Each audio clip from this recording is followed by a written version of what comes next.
everyone. In this session, we'll discuss common errors and best practices in non-parametric hypothesis testing. Non-parametric tests are extremely useful when data violates the assumptions of parametric tests. However, they are also frequently misused, leading to incorrect conclusions even in published research. By the end of this session, you should be able to identify common mistakes made while applying non-parametric tests, understand best practices for choosing, applying, and reporting these tests, avoid errors in exams, research papers, and real-world data analysis. One of the most common mistakes is using a non-parametric test simply because it feels safer. Many students think non-parametric tests don't require assumptions, so I'll just use them. This is incorrect. The best practice is to test the appropriate assumptions for non-parametric tests.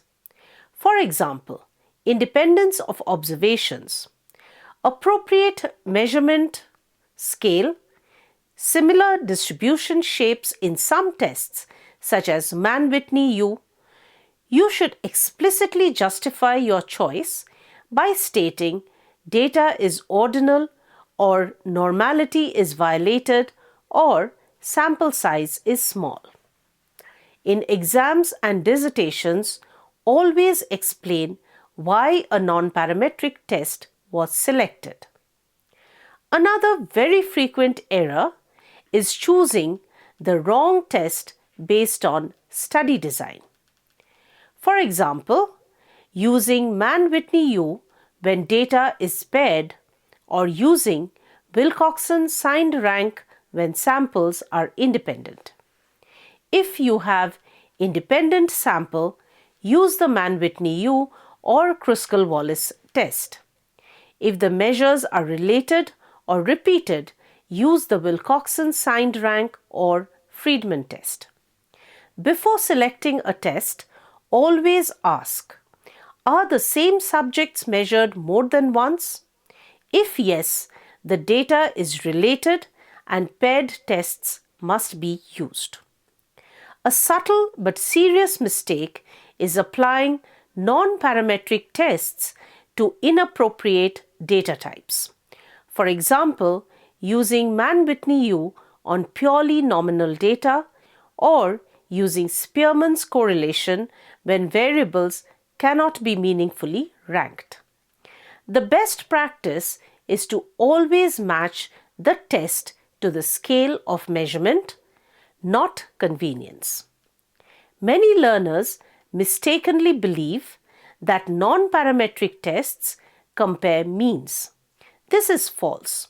Most non-parametric tests compare ranks or median differences under similar distribution shapes.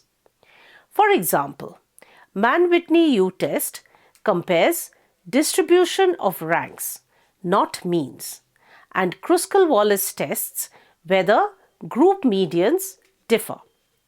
The best practice is to use phrases like median difference or difference in distributions and avoid mentioning means unless explicitly justified when interpreting results.